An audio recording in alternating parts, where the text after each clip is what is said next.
Pulp MX Network production. Welcome to the Troy Lee Designs and Racetech Suspension and Engines Blair Matthes Project. Welcome, everybody, to another edition of the Troy Lee Designs Racetech Blair Matthes Project. Thank you for watching and listening. Appreciate it. Still more MXdN analysis, still more MXdN breakdown as well.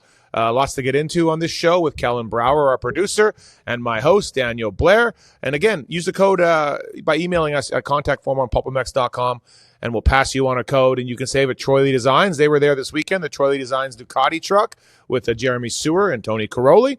Troy Lee Designs started way back in 1981. They're a brand trusted by athletes worldwide. Visit TroyLeeDesigns.com to check out the full range of products and gear up for your next ride with confidence. Troy Lee Designs, where performance meets style, and mountain bike products, dirt bike products, all of that. They're really proud of their helmets on the mountain bike side and the dirt bike side. So TroyLeeDesigns.com. Send us an email, and we'll send you a code to save with TLD. Racetech as well. Our guy Checker's doing big things at Racetech. They have seminars coming up for suspension and engines going on, and Paul Theed and Rob Brown will teach you what they know from Racetech. And so if you want to get involved in the industry, like I was just talking about on Monday night, Brandon Shar, who is an ex-racer, went to Racetech, did their suspension school. He is now working for Showa for HRC. So Brandon Shar is there. That's an example of somebody who took the Racetech suspension seminar and went on to big and better things. So they got suspension, they got motor, they got all of it. Get your bike dialed in with the guys at Racetech with the seminars. Thanks to Zool's, Seat Concepts, Firepower, Maxxis, Decal Works, Stomp Grip, A-Stars, ASV Levers, all on board with us. And like I said, I'm Steve Matthes. With me from Parts Unknown, the Daniel Blair. What's up, DB? What's up, Steve? I actually have some feedback for you on this show. Real good feedback, real important feedback too. So I was just on a Zoom for the USMCA, and a senior official from the Troy Lee Designs side said that we're doing a very good job and very satisfactory of the Blair Matthes project. So, oh, nice, good to hear. That makes nice because we'll raise their rates for next year because the show's doing a great job. So yeah, prepare them for that if you can. But no, we appreciate that. That's awesome. And also we got our producer Kellen Brower, aka the Fraud, from Parts Unknown. Really, Parts Unknown for Kellen Brower, taking time out of a family vacation, Daniel, to help us out. Yeah, where is he? I don't know. We're off the grid. We're out here. We're having a good time, and we're debriefing from a long season. MXdN talk. Look, I did a review pod with 3 other idiots after the race, and then I did the Pulp MX show with Benny Bloss and Mitchell Oldenburg. So a lot of my stuff has been covered. So let's focus on maybe you two guys a little bit on what you saw. Neither one of you were there. You were watching the MXGP broadcast. First up, DB, big fan of RJ. Big fan of Rick Johnson there. And RJ is a legend. He's made some medals he gave out with in-front guys to the individual riders, and RJ loves this event. Repped the USA on it 3 times and went 3-0. And you were a big fan of RJ in the booth. Yes, to clarify, I was a big fan of both RJs, okay? RJ on the track, who gave us his heart, every bit of it, until he hit scaffolding there at the very end, and that was the last of many RJ moments. He kind of reverted back, Steve. It was like 250 Supercross 4 years ago, RJ, but that's fine. I loved it because he was all in, and so a big fan of what he did on the day. But Rick Johnson in the booth. I thought it was cool that they had 3 different analysts in there just to kind of give different takes on the day, because every moto has its own feel and take. And of course, JT, I'm so used to JT because of every round that he does. I mean, talk about the guy who did 31 rounds plus, and a few of those, I believe, in the off weeks too. So that guy needs a vacation. But Rick Johnson was cool, man. I like him. He brings energy, and I know he mentioned a 500cc, I think, a time or two, which I don't mind, Steve. If you're swinging hard and you miss a couple here and there, I'm good with it. But I loved his energy and his insight, and just a cool, familiar voice that came back for that race and brought in his own history. I thought at ideal moments to really kind of, I guess you would say, kind of bring to light some of his memories that translated into those moments that were happening on screen. So I left that moto feeling really good about Rick Johnson. Right. Awesome. I left the race feeling really good about Team Australia. They defended their title. Hunter was on the Pulp Show last night and said that Team USA on paper were the favorites. And, yeah, man, whatever you really want to say. you know. But listen, they got it no. done. They got it real done. This is the question that everybody wants to know, Daniel. Add in Sexton and Deegs, and do things change? Yeah, I mean, yeah, I think they're closer. I don't know if they win it though. When Hunter's going 1-1 and Jet's going, what do you end up 1-3? 1-3. And of course it all changes, right? Because if Chase is there, he's in the MX1 class. Eli goes to MX3. Maybe he does beat Hunter in the first moto when he fell a couple times. So, I mean, we can live in hindsight a little bit and kind of play it out in a perfect setting for USA, but I don't know if they win the race because Hunter and Jet, I believe they came in as the favorites. Even with the team we had going in, when you have Hunter and Jet and where they are right now, I think they're number 1 and number 2 on 450s in the world. And then all you need Webster to do is pull off one, which he kind of saved them really twice. But no, I don't think going in we were necessarily favorites on paper, even with Chase and Hayden. I think we would have been like closer. And if they would have raced, I think we would have been closer.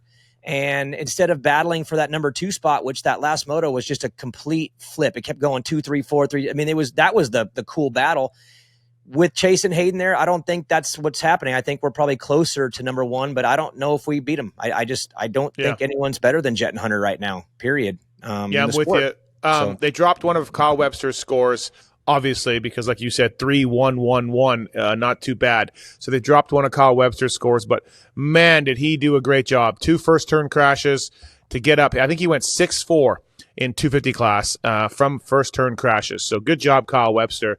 Really brought it home for those guys. The winning gap was 19 for Australia to 33 for USA, and that's a lot of points to make up with Deegan, with Sexton, all of that. Those guys were great.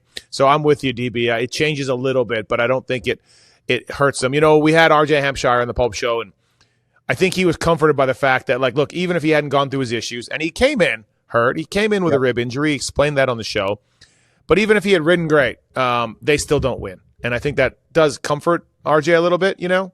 Yeah.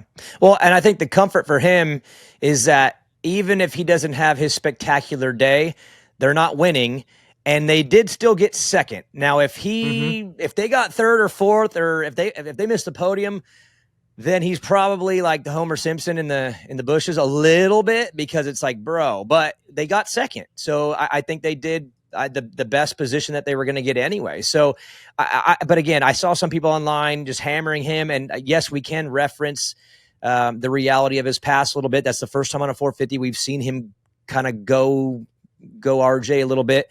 But the dude poured his heart out and made it entertaining, was making passes. The slip ups were little until the last one was bigger for sure. Oh, no, DB. He sent us the 6th crash. Crashed 7 times. He DM'd me, texted me the 6th crash, and it was huge. I put it on my story. Oh, I didn't see that. Where? Because the ones on camera were like, oh, dang it. Dang it. And then there was, all right, he's out. It's a big one. It's right over the bars. It's Indonesia massively. So that was the 6th one. Then the 7th one was hitting the camera tower and blowing up his gas tank and everything. So 2 of the 7. 7 crashes, Daniel. I mean, let's be honest and pull out the film, dude. I believe that's more in one race than all of 250 Supercross and 450 Motocross combined this year, and maybe even last year Supercross was pretty good. We may be more in one race than 2 years combined, but I don't hate it because we weren't going to win anyway, and we did get second, and we beat the French, which, by the way, I didn't know those other 2 guys. I knew Febra. I didn't know the other 2. And you didn't know Renault? You didn't know Renault? Oh, that's right, Renault. But okay, I did know, but I don't know him well. I don't watch that series as much. Yeah. And the other guy though was good. What's his Pansar? What's no, his? How do you say that's Slovenia. Wait a minute. Who took out? Who crossed? Who brake checked RJ? Pankar. Yeah, Slovenian. Okay, him. Okay, he was pretty good. He was great. What was the other French guy's name? Because I don't know him either. Valin. He was their MX2 guy. Don't know him. He's a kid. He's young. Yeah, for sure. I mean, Kellen probably knows more than I do about him, but he's 18 years old. He trains with Febra. He rides Factory Cowie. The point is that they're on the podium, and it's like they're so good at that race that even when it's like that, they still get on the podium. Even though I think the Coonins probably assisted in that. They had a really good team and they could have been pretty good if they stayed up. But I enjoyed it, man. I will say I enjoyed it. I've never really had FOMO as far as feeling like, man, I wish I would have been there. But I will say I will go to the next one in the U.S. From the parade to the format to I think the whole thing was really good. Obviously, the weather I think helps that. But I think I will go to the next one in the USA because I for the first time ever was like, man, this one I could have went to. I blew that. That would have been a good one to go to. Eli Tomac rode well. The way I broke it down to me, Team USA, good job, second place against the heavy favorites, Australia. Eli rode really well. Cooper was fine. Nothing bad, nothing great from Justin Cooper. And then RJ's day was a disaster. So to do very good, fine, and a disaster and get second overall is sort of, pretty good, I think, at the end of the day, because none of them, really crushed it. Eli rode well, but really good, but I don't think he crushed it per se. So let's get to the fraud. Fraud, you weren't there. You had FOMO. Yeah, I absolutely did. I was super bummed. Really, basically, like late Thursday onward, I was like, damn it. Kind of wish I would have went. It would have been a lot of fun. The Nations is awesome. It's the best event of the year, no question about it, in my opinion. And the atmosphere looked great. I loved all the shows. I loved the RaceRX show. I loved the podcast mashups. I was just watching all of it because I did feel a little bit of FOMO, but you guys killed it, I think, with all the stuff on the weekend. And I wish we could do that more. I wish we could have like kind of more of those like live shows and all that stuff to make the weekend a little bit more fun. But it was a nice way to stay in touch with what you guys are doing. You're not going to believe this, but the Racer X live shows, Friday night and Saturday night, were not organized that well. Verb was in charge of it. It was a lot of like conflicting messages and things changing. But then in the end, it all came together to be really well, to do really well. Verb guys did it. But like getting there was not easy. Does that surprise any one of you guys? No, but they pull things off. Yes. Those guys they're wizards, man. They pull off things like, I do those Eras videos with Carson Brown. Right. There's not a lot of planning going into those either, No. man. We all show up somewhere and then it comes out. So they're so good at that. How about Fro? Oh, yeah. Falling backwards? Yeah, dude. Almost went down. Saved it, though. Oh, man. Yeah. Did he save it? Because where he goes he off the saved it. camera. Okay, because Yeah, he saved it. man, that was that was that close. was wild. That was wild. No, it was good. Kellen, your thoughts, like, again, let's save the Belgiums for a second. I want to talk to both of you guys about the Coonins in Belgium. But, Kellen, your thoughts on the top three and everything else? I think 1-2 went about as I expected it, like maybe a little less chaos from RJ, give USA like a 25 instead of a 33, and I think they would have gotten there easier. But France really surprised me. Just Fevre, I knew he was going to be okay. I knew he was going to be solid. But Renault is just not in a good place right now. Physically, he's still battling things. He hates his bike. He wants to get on a Ducati. All of those things combined, I just thought he would be way worse. Wasn't the normal Renault, but he still was not, I think, as good as he has been in the past. And Valen, I think, maybe had the best race of his career, at least in the first moto. He has never looked anywhere close to as good as Langenfelder and De Wolf and all those guys in his life, I feel like. And that was amazing that he pulled France up to that level in the first place. Like, he was a lead MX2 rider until like 2 laps to go. And I don't think anybody would have saw that coming. So to me, their podium is like probably the biggest shock of nations for me. Maybe Slovenia and Sweden too, but the fact that they got there in the first place is insane. Shout out Isaac Gifting for a late pass on Renault to give USA second. Good job.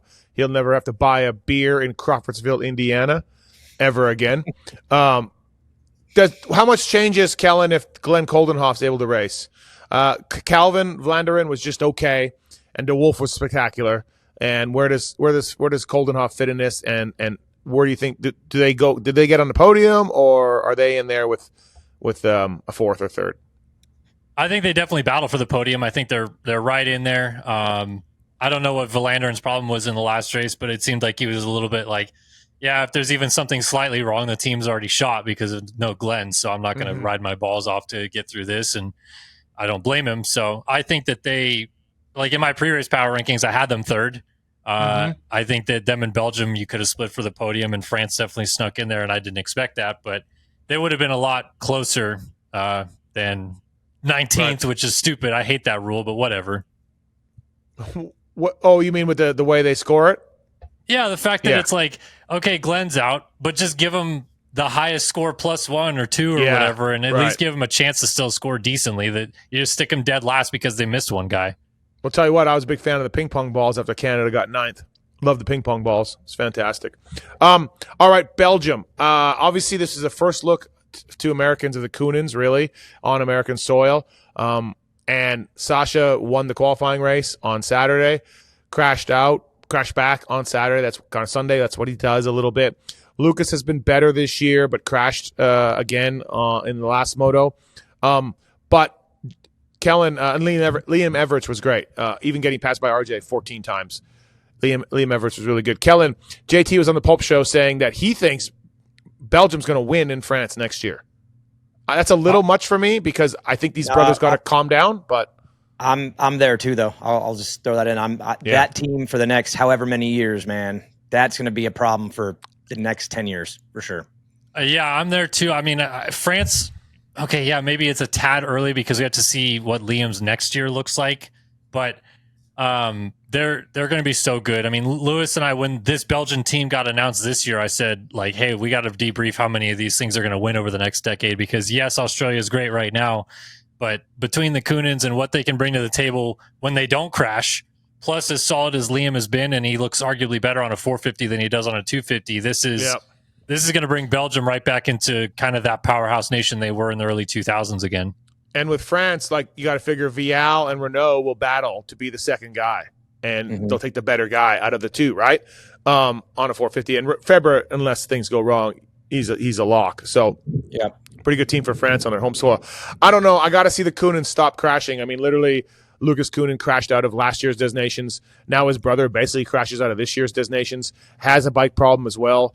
So I got to see them not crash. But I'm with you. I mean, they're fast, and I think they impressed a lot of people. Look, Lucas kept Jet real honest. Now, Jet did his thing where he just kind of rides in front of the guys. You know, that he didn't pour it on when he needed to. But regardless, good job for Lucas Koenen. I think that both brothers opened some eyes, without a doubt. Maxxis Tires, Maxxis.com for more information on that. I'm wearing the Maxxis shirt today. Great mountain bike tires, of course, dirt bike tires as well. Jeremy McGrath, who got second in the whole shot challenge with his Maxxis tires at the race on Prado's bike, by the way. Maxxis.com for more information on that. Thank you to those guys for coming on board. Firepowerparts.com, Club MX guys running the batteries. Firepowerparts.com. They help out a lot of teams in the sport, and they got really cool hard parts. So, and then great loading ramps and great stands as well. Firepowerparts.com. Big things coming for those guys. If you check out their website in the next couple of months, they got some new products dropping that I think people are really going to be blown away by. And thank you to Alpine Stars. Our guy, Jeff at Alpine Stars, absolutely crushing it with the food all weekend. We got the wristbands. Kellen knows what I'm talking about with that. Alpine Stars is great job for those guys for helping us out. They host the media. They host all those people that come in. And so thank you to Alpine Stars. They also did the Tech Air launch there on Saturday. So we sat in on that, and RJ and Chad and Gauthier Paulin got up and spoke about the Alpine Star Tech Air. So stay tuned for that thing launching later this month for everybody. Alpine Stars protects. Kellen, before I get too far into this, I have a statement from your LVK podcast co-host. He wanted me to read on this show. Oh, go on. What is this? I don't know what happened during today's recording of LVK, so I don't know what this is about. But I was prepared. I was told to read this statement from a Mr. Lewis Phillips. I was all geared up for the LVK podcast. Do it in his accent. I can't. Okay. If I could do chat, GPT could probably tell me to. I was all geared up for the LVK podcast, expecting and excited for a smooth ride. But instead, I felt like I was on a roller coaster with missing tracks. Instead of feeling like a valued co-host, I felt like I was just another speed bump in vicious Kellen's path. If my ordeal helps make the Blair Matthes project run smoother, then at least my suffering has a silver lining. Yeah, I mean, he said at the end of the show that we recorded this morning that I came in with a lot of energy and intensity, and I'm Okay. like, is that not necessary for a good radio show? Like, would you like me to just be mundane and boring at all times? And he said, well, normally you're much more calm, and our demeanor through this whole show is a lot nicer. And I'm like, I don't know, man. I'm fired up about Nations. I'm on vacation. I don't know, man. Okay. All right. So it was more of the nothing specifically happened, just a lot of aggression he felt from you. Well, I did like 50 minutes into the show, my microphone disconnected, so we had to stop and start one time, but that was it. Okay. All right. Okay. One crash instead of 7. I mean, I could see if you had 7 misfires in one show, then. But that's wild. That's just a good tone, good energy, fired up, off season. Let me ask you guys this, Daniel. You don't watch a lot of. I don't know how much you watched of MXDNs before, but we talked about this on our review pod. I want to get Kellen's opinion, and maybe Daniel, you too, if you did notice it. But when we get around with fans or whatever, and you're reminiscing about American MXDNs, the old timers talk about Unadilla, but for the most part, Budds Creek, epic stories, epic after party, the return of the Disdations after 20 years. 20 years? Yeah, 20 years. And it was amazing and all that effort and everything else. And then you have the Red Bud ones, which it's Red Bud. The weather was shitty, but man, it was good. And one of them USA won, which made it even better. And the Racer X shows were incredibly unorganized and wild, but fun. Pit Bike of Nations, a nutso experience. And this one is going to go in with the Thunder Valley National. Like, I don't hear a lot of Thunder Valley MXDN talk. It was a good race. It was fine. It was like cheese pizza. Cheese pizza's good. It's not pepperoni. It's not bacon. It's not ham and pineapple, which I like. It's just pizza. It's good. This one's pizza. This one's cheese pizza. Nothing wrong with it. Tastes good. I like it. But it wasn't Buds or Red Bud. Kellen, what do you think? Yeah, it's tough when I wasn't there, but Lewis and I did talk about it on the show a little bit this morning. And I mean, a couple things that we theorize is that the Ironman track layout doesn't exactly scream like atmosphere either, because it's so segmented in a way. A lot of the track disappears now into the trees, and also like where the start area is and past the finish and stuff, there's no fans down there. Like, there's nothing that can get fans around that area. So it feels kind of far away from everything. So like on TV atmosphere, it just didn't feel like fans are like hanging over the fences and like waving flags like right next to the track like you do at some of the Euro ones. And then, we also kind of talked about how if you go back to the Red Bud ones the last couple of years that they've had it, there was like always this change because it rained all weekend the first one. So then when we got to 22, we thought, well, maybe we'll get one without rain.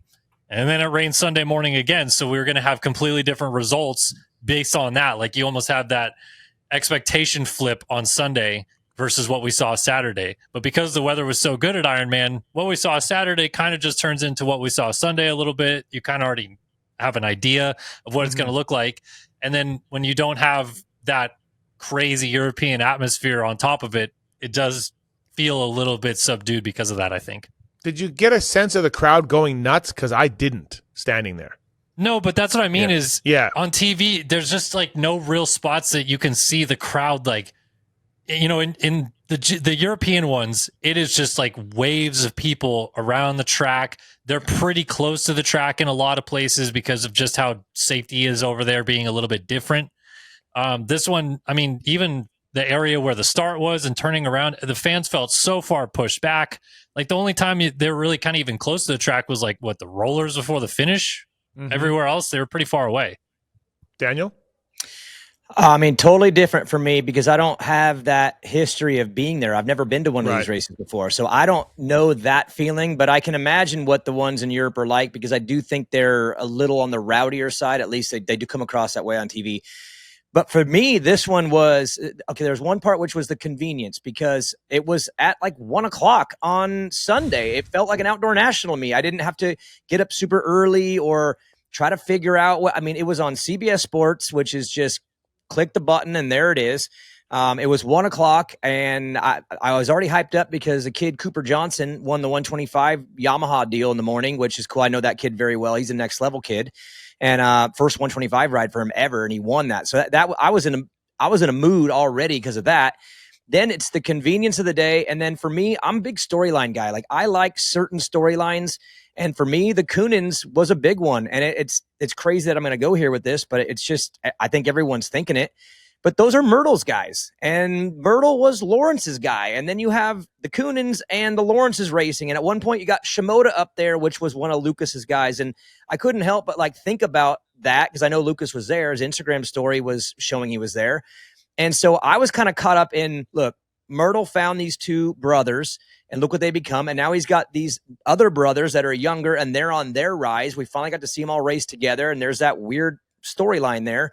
So to me, I was caught up in a lot of those individual little stories from this year. And I'm also caught up in the Coonins' future because I believe they're going to maybe be here for some Supercross. So I'm kind of like getting my first glimpse of them, thinking about what they may become. So between that and the convenience and the fact that I thought the racing was entertaining, again, the commentary I thought was entertaining.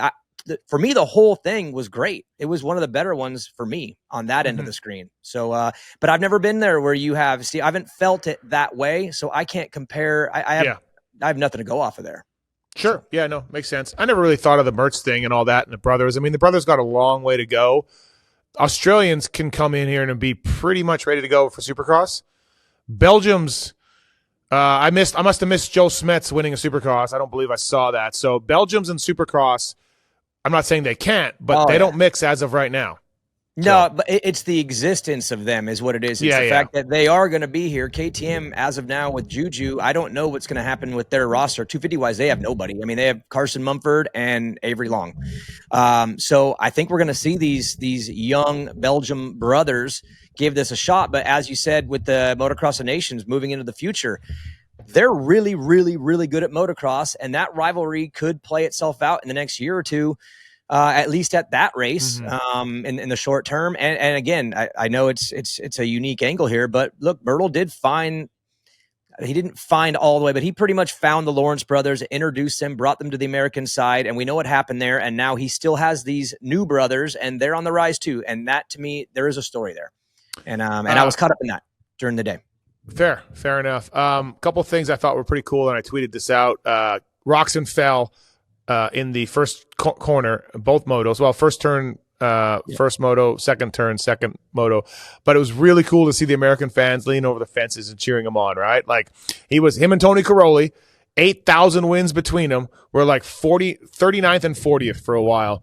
Poor Tony, he didn't have the designations at all that he wanted. He got landed on, his hand was all jacked up, and he didn't have a great day. He had a pretty miserable day. But I thought it was really cool, like multiple laps, 4, 5, 6 laps. Kenny was by himself, kind of, maybe ripping through a few slower guys, but fans over the fences cheering him on. So that's awesome, right? He's a German guy, but he loved Ken. Everybody loves Ken Roczen. And that fall hosed him because he was really good on Saturday, like really good on Saturday, and he didn't get a chance on Sunday to show what he was capable of, because I would have liked to see that, because he had a good start in that first one. But hey, he's an American citizen now, Steve, and you know the American fans, they love when a foreign athlete or media member gets that that USA passport. I mean, I know you've been feeling that heavy Good since, to hear. Since you got it right. I mean, am I right or no? Just broke out in tears the other day thinking about it. Yeah. Okay. I just saw you. I saw you on Twitter today. Either today or yesterday, you were getting after a fan. Someone was saying something. And you reminding you're an American citizen. I'll have that thing holstered, Daniel. That photo holstered for a while. Kellen, KB. Totally forgot I was going to ask you about the Motocross of Nations, so that's awesome. I really Shimoda? Okay. No, but good point. We can talk about Shimoda. Surprised at Shimoda, either one of you? Not really for me. The way he's been on a roll, and the way he rides, not surprised. Really, really great job. I mean, he got tired. He admitted that the bike was big. So, any surprises from Shimoda for either one of you? None. No. I expected that. He's came over to the other side now, man. The old Shimoda, I do believe, is gone. He's in a new world now, and I wasn't surprised. He looked exactly like he looks on a 250, just going a little faster. The epic battle of him and Eli in that second or last moto was just like, man, yeah, we saw that coming. Go back to January before Anaheim won and say, hey, the Shimoda Tomac battle coming at Ironman, Motocross of Nations, that's going to be a good one. Because it was. Dude, Eli wasn't catching him either. Eli wasn't No. catching him for multiple laps. I'm like, I can't believe this. I thought the same thing, Daniel. I'm like, Joe Shimoda is holding Passed Eli him back. Tomac off. Got him back, too. It was awesome. So that was pretty good. Yeah, that was pretty cool to see. Send us an email if you want to save at Troy Lee Designs. Use the contact form on PulpMX for that. And also Racetech as well, racetech.com. Get your bike working better with the guys at Racetech. Thank you to the folks at Seat Concepts. Ride the world with them. Pulp25 to save 15% off your next purchase. They're real big in the touring, dual sport world, but they've also got moto guys as well with Phoenix Racing and Factory Beta and Ampro Yamaha. From the Race 2.0 to the Comfort Series, proprietary foam and handcrafted seat shapes are made in the USA and put you and your ass in a better place no matter the element. ZoolsBagCo.com as well, Pulp25 to save. Whether you're hauling your kids to sporting events, you're going motoing, you're traveling, whatever it is, Zools has got a bag for you. Backpacks, roller, travel bags, gear bags, and more. Official sponsor of Triumph and Phoenix Racing. Zach Osborne and Kerry Hart, Travis Pastrana, Trey Kennard, maybe heard of them? They're using Zulz bags as well, ZULZ, bagco.com. Kellen, I totally forgot what I was going to ask you, so I'll just do this. What caught your eye that we haven't talked about rider-wise? I mean, I think for me, it's really cool to see Jan Panzer do this on the world stage a little bit. He did get a third in a moto at Lockett earlier this year, and that kind of woke some people up, but that was just awesome to see him kind of say, hey, Slovenia has more than one rider. We got someone else out here that can also do the damage. And, privateer effort all season long in GPs and comes out and does that at the Nations is a cool story. But also, Geyser told me that was a ride of his life. It probably was. Yeah, right. Yeah. But also, I was just really impressed at Isaac Gifting, like you said, with the late pass there on Renault to help USA get on the box. But first moto, he let a couple guys go and then caught them again. Like he wasn't that far off of the Favreau situation, like 5, 6, 7 area. So I think he's like one of those guys now where we can say he's like sneakily underrated, doesn't get the credit he deserves a little bit. Yeah, there's the standout moto in Sweden that he almost won, but he's been pretty solid all year long, and I think that just kind of proves it because he was right in the mix with those guys again. And how about Jet's body check on him? Jeez. Wow. Yeah. Yeah. I know. I guess that was just two lines coming together. I don't know. I didn't look at it as something that Jet was doing on purpose. It just two things. But Gifting told somebody like, yeah, I forget who told me this. Maybe Rasmus did. I don't know. Gifting told somebody that he expects to be taken down by an MXGP rider because he is a bit rough, and that they all don't like him. But when he saw it was Jet Lawrence, he's like, "What did I do? What did I do to Jet?" Yeah. He was very surprised to get taken down by somebody who has got no history with him. But funny stuff from Isaac Gifting for sure. Would he be like a Barsha or Anderson over there? Is that what he is? I don't think so, but I do know people complain about him, Kellen. I mean, because Jet came together with Anderson and Barsha just right away in the 450 class because it's just what's happened. It's going to happen. They're magnets. So I was just wondering if he got a hold of their magnet. I wouldn't say like he's a little aggressive. I don't think it's that over the top. And I mean, kind of all the Euros have their own little aggressiveness to them. We saw a lot of defensive riding this weekend that was maybe questionable at times. And I think that Gifting, unfortunately, I guess you could maybe say this is a little Barsha-esque, is that when he does get a start, he does defend pretty hard, and maybe those guys don't like it because he's not a factory rider, so I can see that, but I don't think he's that bad. Pansar's look over and move over, and then, brake check, not the cleanest thing to do to RJ. Yeah, hey, that's ballsy in the U.S., too. I mean, take out the American guy with a little brake check. I was like, all right. That was, but that Gifting, that race in Sweden, I think, I know that I've heard of him now for a little bit, but didn't know a lot. But that race definitely like threw him onto the map, I think, for a lot of people. And like Kellen's saying, when you come out on this stage and you're pretty impressive again, it starts to become more expected. So he's probably moving into the future, someone that they're going to respect a little bit more, think about more often, because he's done something pretty cool now multiple times. So, and on obviously a bigger stage. I don't think a lot of the American audience knew who he was outside of that great ride in Sweden. So that's cool for a guy like that. But this race kind of does that. I feel like this race is whoa, where'd that guy come from? And like you're saying with this French guy and MX2, this might be that first big breakthrough. And then next year we see him more up there, and this might propel him in. I mean, who's going to be their MX2 guy in the future? Who else is there now that Vial's moving up? So this could be the launch for that guy, kind of into the eyes of everybody too. That's what this race does, in my opinion, for a lot of these guys. Do you guys think that was Hunter Lawrence's greatest ride ever? Like greatest, most glorified ride ever? He did not agree with us on the show. He fell twice in his first moto, and he said he didn't care, and he didn't. I said, was this your greatest day ever? He wasn't having it. Maybe if you go into the details of his ride, because it wasn't perfect, but the guy went 1-1 at the Motocross of Nations. And I mean, just think about it. And I know things happen, but he won. Eli was second, and his brother Jet was third. And that doesn't happen all the time. He doesn't get that often in the US series. So to me, to go 1-1 on this day with everybody watching and everyone here from Europe and everyone here, it has to be on paper, and he would have to put this on the mantle as his best overall performance of his career, even though inside of it wasn't great. It was a little messy, but resume-wise, it has to be the biggest. Yeah, I mean, I think it's probably the individual best day in which he's put pretty much all the puzzle pieces together, but I would assume the reason he hits back on it a little bit of his not being his best day is because, like, even at the Nations, if you go back to 2017 in Matterley, when he won the MX2 class that day, that was finally like, hey, look at me, I've arrived on the world stage. He signed his Geico deal like a week later. I think that he looks at more of those moments, even though he didn't. Yeah. Like, he didn't go 1-1, but he won the MX2 class, and that maybe means a little bit more to him in his career. Whereas this one was, I'm this good now. Like, this is almost like expected in a way where. I can see why he just doesn't feel the same way about it. It wasn't a shocking day. It was just a great overall day on paper for him to get it done. But you're right. That first one on the Suzuki, that was, again, like gifting and like this French guy. That was a big breakout day for him. So it probably moved the needle more for him emotionally, for sure.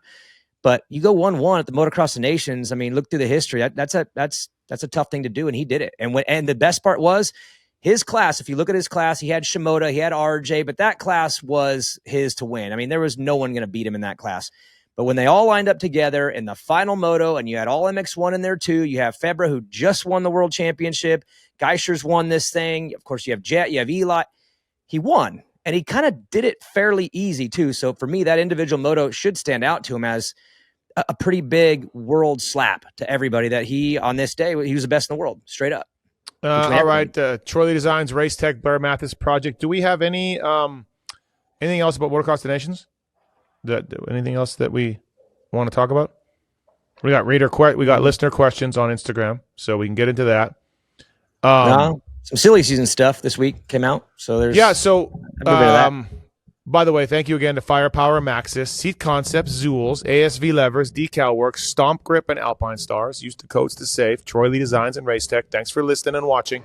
Couple of silly season stuff. So, Daniel, you guys at Club will be releasing a press release a week, I believe. Then Ryder Malinowski just dropped, and we expect the other ones to be, Max Voland and Devin Simonson and Cody Schock, right? Coming forward. So we're doing one a week. Malinowski's down in Australia racing round 1, probably right after this comes out. Devin Simonson will be next. He's obviously been part of the team, and we're just going to roll these out one every week according to what's going on, because Simonson's also going to be racing World Supercross, in this partnership that we're doing with Rick Ware Racing. So we'll roll that out, and then we'll save the new guy for last. We will have a new rider on the team for 2026. We also have Jessen Turner too. He's another amateur kid that I think you called him maybe Justin Turner at one point this season, but it's Jessen. I don't know, man. Yep. You'll know him this year. You'll get to know him this year when you have to say his name multiple times. So also a little bit of silly season news. Carson Mumford, who I know had been calling around to some teams to get a ride. Looks like he settled with AEO. I like Carson. I like his dad. I have a lot of questions about Carson's dedication. He's certainly talented. I know he's been hurt a little bit. I hope this is what he needs to find. He mentioned in social that he's going back to California, which helps him out. Look, it's maybe Carson Mumford's last shot. So if all of that can come together, I think he can do something for AEO. AEO seems like, with Lux Turner and Avery Long, a nice, solid B team, good package. Probably no money, but like you're going to get a bike and you're going to get taken care of. So yay, Carson Brown. Let's do this. Yeah, Carson Mumford. Sorry, Carson Mumford. I said Carson yeah, Brown. Yeah, good for him and good for the team too, because they lost Lux Turner. Obviously, they announced that a super classy way, but Lux is going on to the Bar X Yamaha team. He'll actually be down in Australia too, racing SX2 this weekend. And then, yeah, good move for them. And there's like a lot of movement in these teams in this level right now, and there's some shuffling around. And I think that certain riders are going to fit in certain places. So for Mumford, it's just how well do you fit with Jeremy, the owner, with the bike back in California? Obviously, that's going to feel good, but does that translate to a rebound season? Because in all reality, Carson's been kind of on the brink of making it here for a while. He's just had some really untimely injuries. So if he's healthy and strong and everything gets back on track, he could be somebody that does really well. I think the potential is there. So, and a good pickup for AEO too. When you lose someone like Lux Turner, who just broke out, especially at Vegas, I think that was his big kind of hurrah moment of the year. Like, what do you do when that happens? Well, I think they landed somebody that's going to be pretty good. And that'll lead into Mumford Turner battles probably this year in Supercross. And those are always really cool when a rider goes to a new team, someone takes their place, because there's a little bit of this who made the better move here thing. So that'll be one to watch this year is Turner and Mumford for sure. Do you agree, Kellen, when I say that's kind of Carson's last shot, maybe? That's something good? Yeah, probably. The dude just has to make it this season, man. Like he's got to, and AEO might be a good spot for him for this because I don't know, the pressure maybe wasn't gnarly at Phoenix, but it did feel maybe a little bit more like expectations were put on his shoulder to carry that program, or firepower. I'm sorry, but but I think that he just has to go out there and get like 8 to 10 every week and just make it one damn season. Stop getting hurt, stop hitting the ground, and build a base again, because there's no base anymore. Like there's nothing. Yeah. I don't even know what the expectation would be out of him at this point, because he's just been missing too much time. Yeah, I agree. Yeah, no, I agree. I also agree on Stomp Grip. StompGrip.com. PulpMX25 is the code to say for 10% off. They've been in California since 1994 and proudly made in the USA. Whether you're racing Supercross, hammering motos, ripping laps at the local track, Stomp Grip's dirt bike 3D graphics, grip tape and frame grips give you the control you need to stay locked in. They also got custom kits for each bike, but then they also have universal dirt bike kits as well that you can cut to fit to create your own 3D grip tape that you want. And trusted by top riders across Supercross, motocross, off-road, and more. Stomp Grip delivers traction and action when it matters most. All right. Shall we go for some Instagram questions? Yeah. Let it rip. Excuse me. All right. Here we go. Dude, there's a lot of questions like this. Ryan Heinz. Assuming Prado is leaving Cowie, who gets the second ride there alongside Sexton? There's a lot of those. Someone told me that Josh Hill was talked about, but Cowie has shot that down already, which who knows if that was really talked about, but that was really mentioned to me. I know there was some Dylan Ferrandis, Justin Barcia talk because their contracts with Ducati haven't actually been signed, but I believe they are now. I believe that's done, so that's not going to happen. I don't think March. No Roczen. That was a talk. RJ was a talk for a bit. I don't think March Penix does it. No Anderson going back. I heard people saying, "Oh, Anderson will go back there now." And no, that was never going to happen. We saw that. Nope. That's out now. So there's got to be someone we're missing. Like Guillaume wants the spot, but I don't think he's going to get it. And Koldenhoff wants a ride, but there's no Supercross there for Koldenhoff. So there's got to be someone we're missing. Like who's the Matt Moss of the motocross world that's going to get this spot? Because I talked to a guy at Cowie, and I said, "Give me a name. Give me a name," and they just smiled, and I'm just like, what the hell, man? The name should be Joe Shimoda. That's what it should be. It could be, and you've talked about this, DB, but he's staying at Honda. Yeah, sense. But no, it doesn't. It doesn't make sense for Joe Shimoda. No, it does not. He's gonna make shit tons of money in 250 class. Stay there. He's 1-0. And stay down there, yeah. Yeah, I agree in the sense of how we feel about where he just came from this year and how it's rolling right in. But you know what? 250 racing is so all over the place. Anything can happen. He could end up somehow on the coast with Hammaker and lose that title. I mean, he's not a guaranteed to win either one. And then he could lose next summer to, I don't know either. It's not guaranteed. And getting a 450 deal is not guaranteed either. And if it's there and you have the opportunity to land, he just showed what he could do on the bike. I think you take it and you go for the math because look, Eli, Kenny, they're all on their very last leg here. Eventually, it's going to be your class, and if you get it now on a team on a brand you've been on before, I think he could cash in close. I mean, the amount of money they're saving on Prado means there is money to spend. It's there.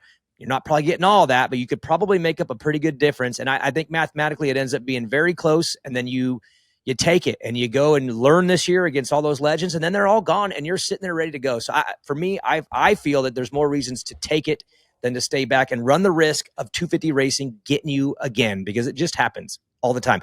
I mean, Davies, who knows? What if he ends up with David?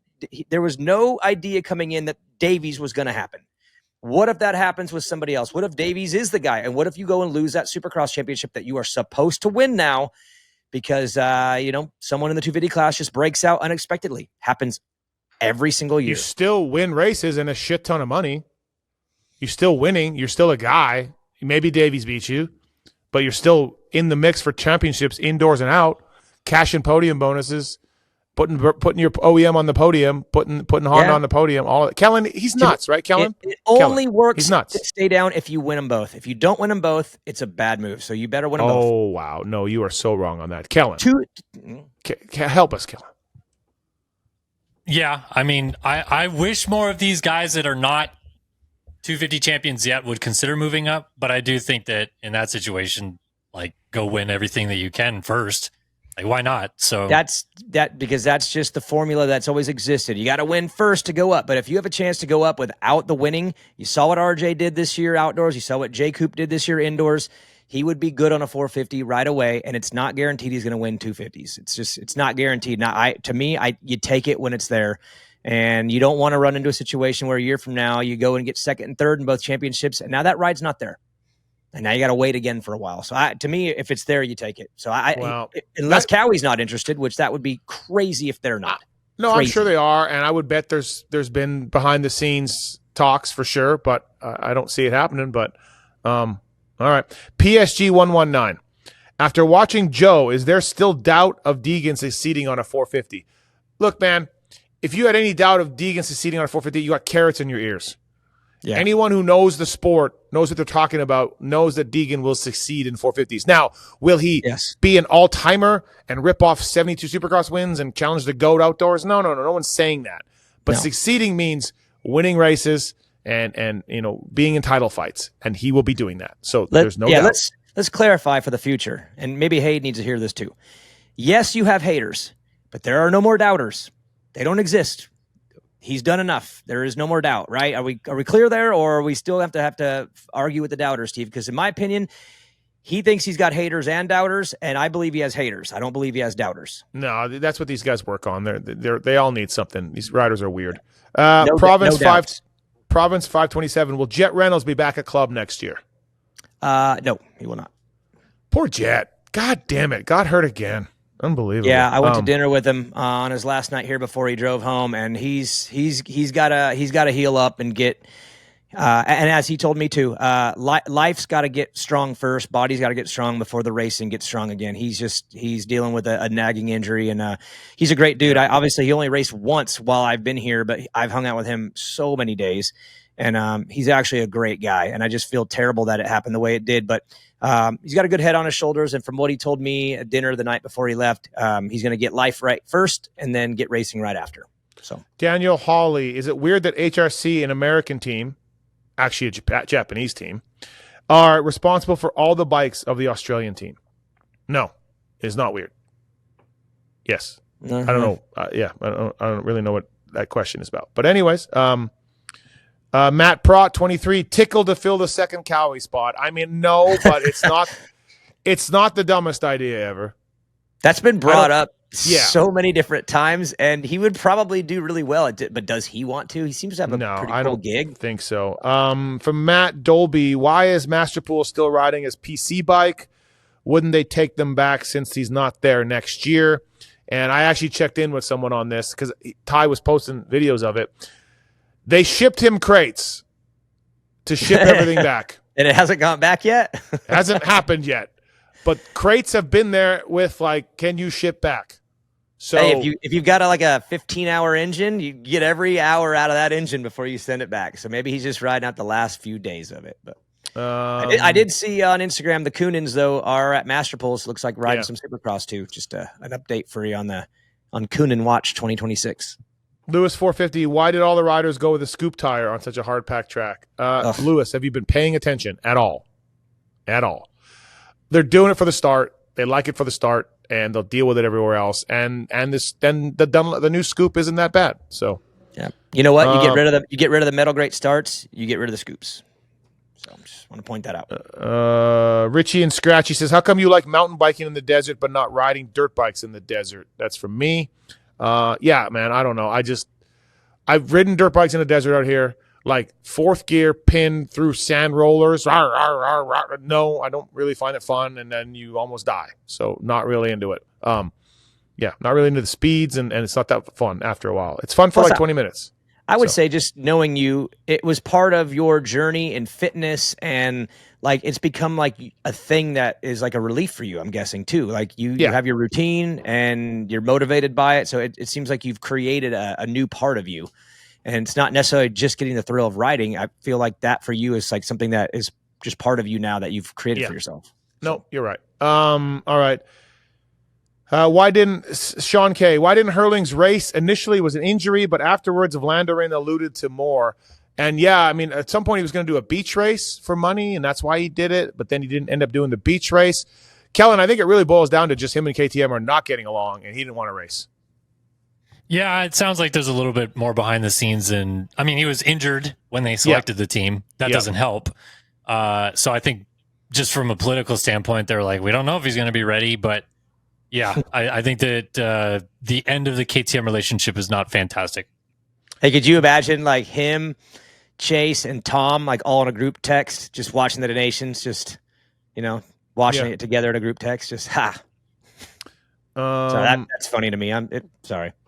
No, that's good. You're good. I would throw Prado in that group text too. No, because he's going there. They'd all been hammering him. I'm saying I get it. Yeah. KTM guys that are out on KTM. So Seth Ashton says, how do you guys think Hunter will go in Supercross next year? Is he going to take a leap like in Motocross? And yeah, he's going to be really good. Absolutely. Yeah, he actually high pressure, to be honest, because it's time. It really there's no real excuse for it now. He's proven that he's pretty much the number 2 guy outdoors to his brother.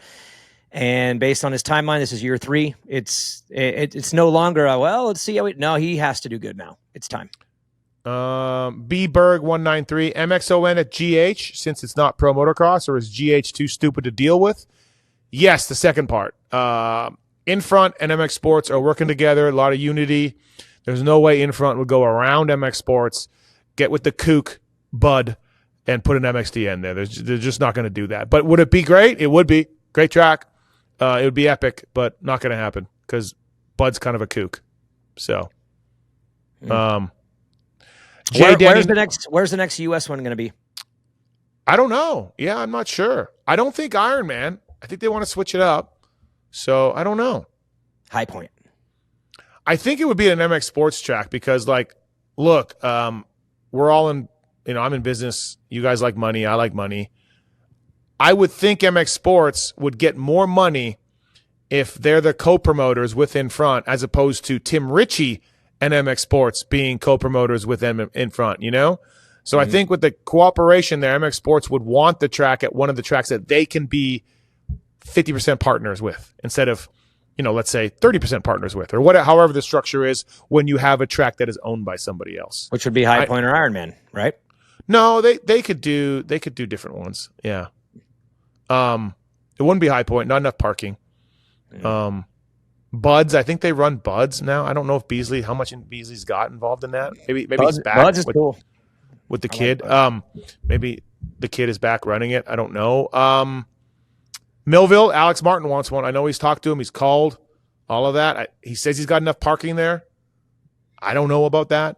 He says he does. J Danny 95, question for you, Daniel. What's your opinion on the McDavid contract? Connor McDavid re-signed with the Oilers.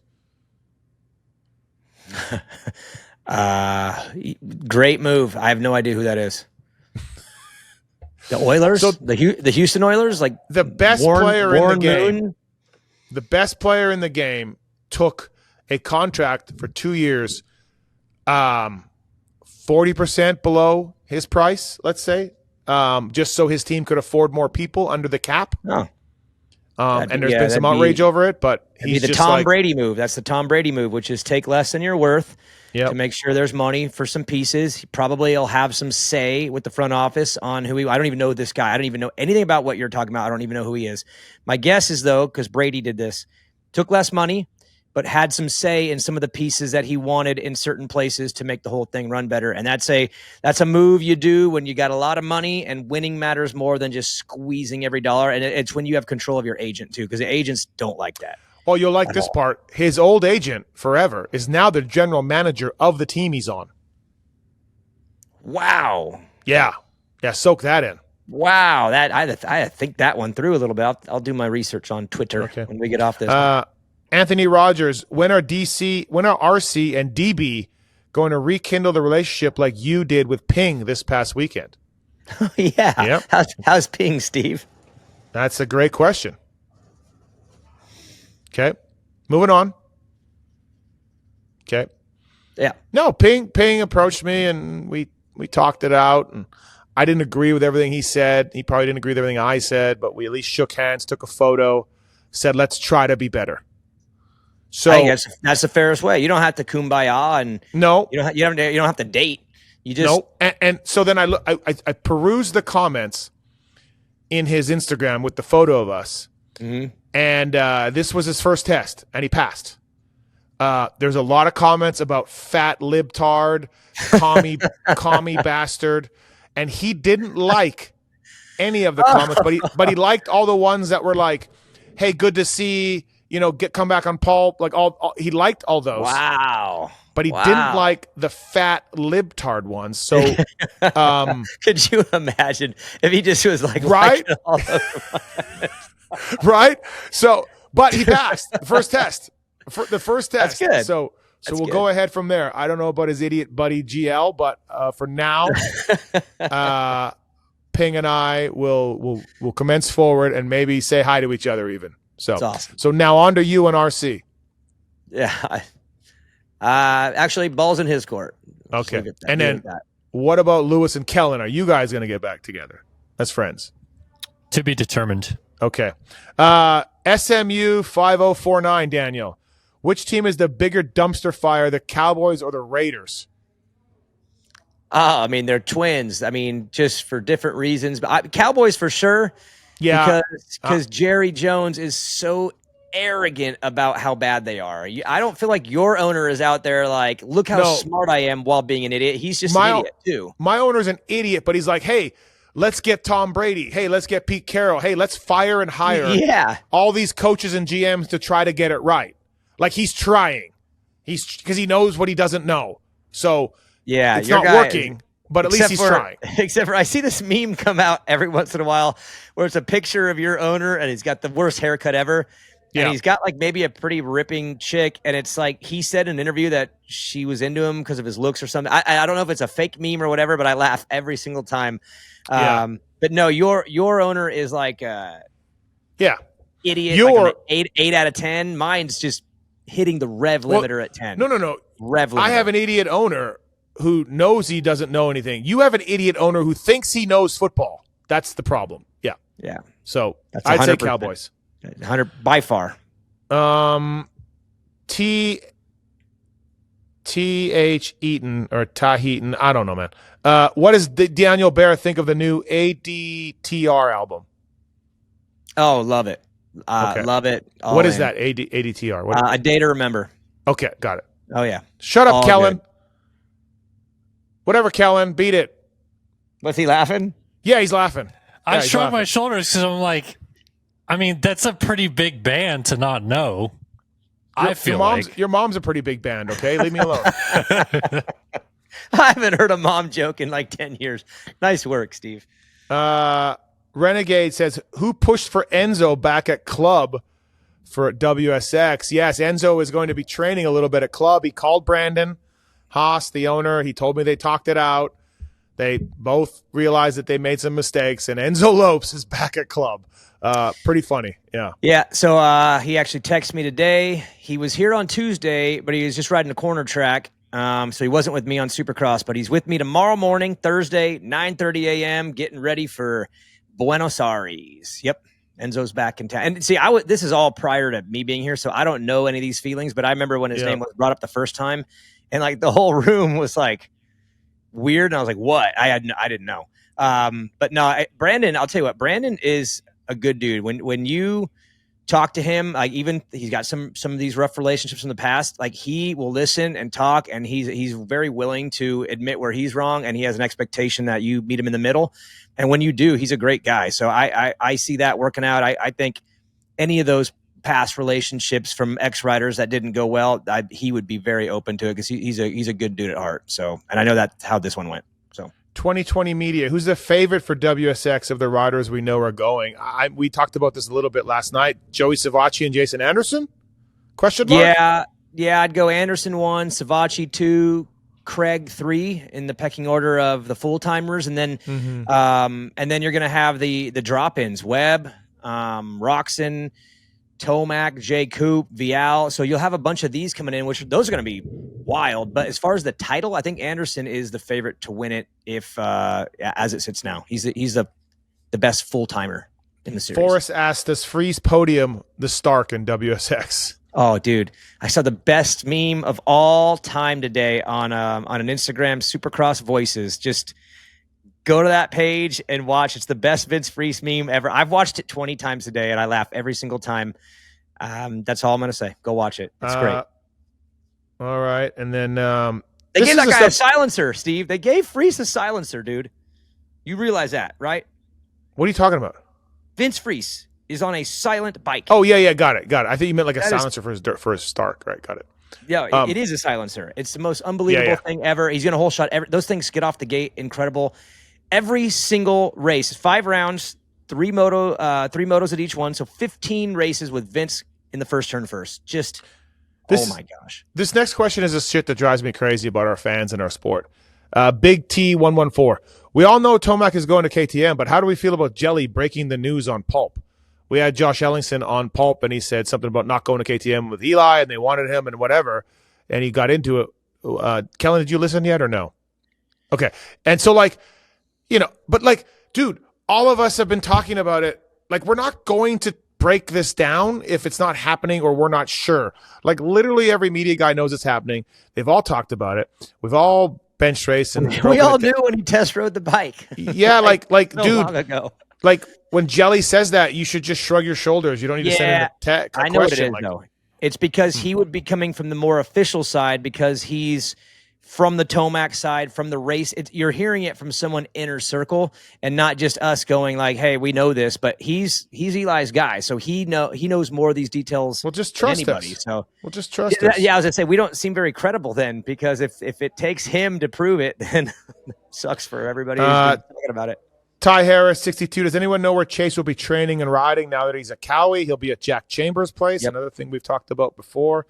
Tim K, 125. Did Lewis have to see a doctor for his MXON erection lasting more than 48 hours? And that's brilliant. That's the best question. And I think he probably did have to get it drained. He was on cloud 9 with all his Euro friends. I'm surprised he didn't blast techno and just, dance techno in the pits with these guys or anything. Like, yeah, it was unbelievable. That's why he's mad at Kellen. He was mad at Kellen coming in hot because he's still like trying to recover. He's in like a post-race chill mode, trying to just bring down the levels. Kellen comes in hot and he just wasn't ready.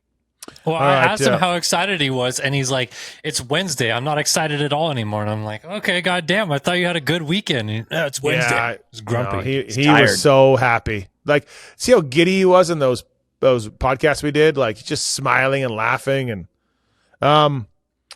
Eric Benson says, Eric Benson 151, any update on the Triumph 450 plans? Yes, it looks like it's going to be Jordan Smith indoors and out. I'm not sure about that. We'll probably debate that on the show later on, but Jordan is going 450 indoors and out. I guess he's shopping for a gear deal and all of that. So, yeah. Johnny Walker is racing a 450 and Enduro Cross in 2 weeks at round 1. I just found that out. So that'll be the first time I'll see when I'll be in Prescott Valley for the first round. But What? Johnny Walker Why are you going to Prescott Valley? for Enduro Cross. Yeah. I did- Why? Because I did TV for it last year. I'm not this year, but I'm going for other reasons. Just Yeah, man. hanging out. All the time. North Carolina to Prescott Valley. Sounds like a great journey. I'm part of that series in ways. So I'm going there to support and hang out round 1, bro. Okay. By the way, Johnny we have Walker. a Daniel Blair in studio Pulp MX show coming up. So should be great. Stay tuned for that. All right. By the way, too, ASV and Decal Works. We should get those guys in here on the Troy Lee Designs Race Tech Blair Matthes project before too long. Thanks to those guys for coming on board. Absolutely. From beginners to seasoned vets, race teams, project builds, and magazine tests, Decal Works' mission is to cater to those who love to ride, upholding the true definition of quality, service, and knowledge. Visit decalmx.com and use the promo code PULPMX25 to get 20% off your custom graphics. And ASV is celebrating 25 years as the inventor of the original unbreakable adjustable motocross lever. You know, Steve, if Hayden Deegan had an ASV on in St. Louis, he may have, I'm just throwing it out there. Yeah. ASV has lever applications developed for the all-new 2026 bikes, including the new Yamaha YZ450F with an all-new hydraulic clutch. Join Team ASV. Apply for sponsorship through hookit.com, mxsponsor.com, or go directly to their website. Their ASV sponsored pro and amateur racers get access to new ASV products before they are available to the public. Check out the latest ASV products. Use the code PulpMX in all caps for 20% off at asvinventions.com. Zach YD comes up with something that I never thought of. I'm in like 13 group texts with Nicoletti, and he said, what about Phil for the second Cowie spot? And until right now, that never came to mind. I mean, not for Death Cross. Yeah, Death Cross. I mean, he's Death Crossing this weekend. He's down there. I mean, who would beat who in Death Cross? Phil or Tickle? Phil would, right? Would Phil beat Tick? Not Kellen's indoors. not sure. Not Okay. indoors. No. Not either. Well, guess who's shooting him a text right now Let to him tell know. him that you two are non-believers? I coached him 2 weeks ago. I saw what I saw. I mean, our amateur kids were slapping him around. He's not beating Tickle. Can I bounce a random name off you guys for Supercross only for Cowie? Yeah. Luke Clout. Okay. Sure. Yeah, that's somebody that we need to think of. That's the Matt Moss that we need to think of. DB and Kellen say that Tick would beat you indoors on a 450. Okay, get ready for that, you two. Get ready for that.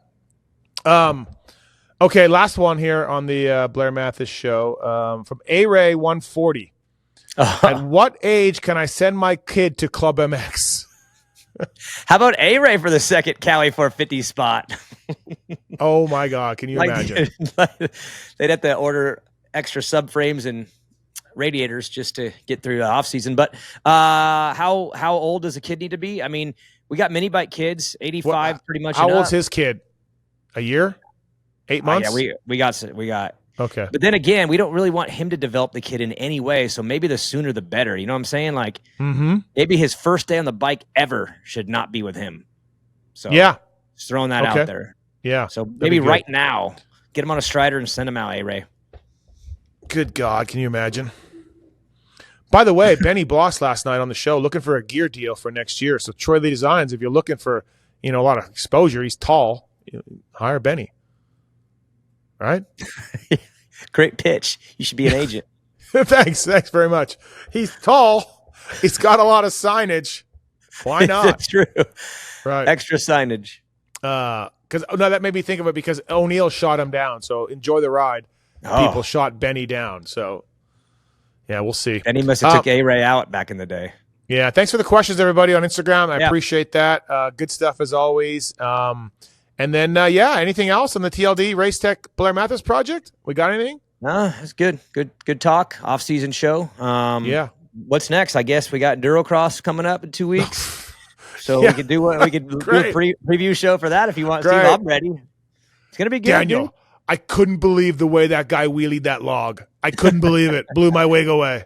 It's amazing. You need to watch it, dude. I've watched it. I've been there They're a bunch incredible. of them. No, they are. I Colton used to Haker. say, dude, I used to tell people like in Vegas here, because at the Orleans Arena, tickets were like $15. I'm like, dude, you won't find more entertainment for $15. There's no It's way. the best. Someone crashes every 10 seconds. Yes. It's unbelievable. And honestly, I'll throw a little bit of juice onto it. Colton Haker was a Rockstar Husky guy, and Tristan Hart is a Red Bull KTM guy. So they're kind of on this team that they have to get along thing, but they don't like each other very much.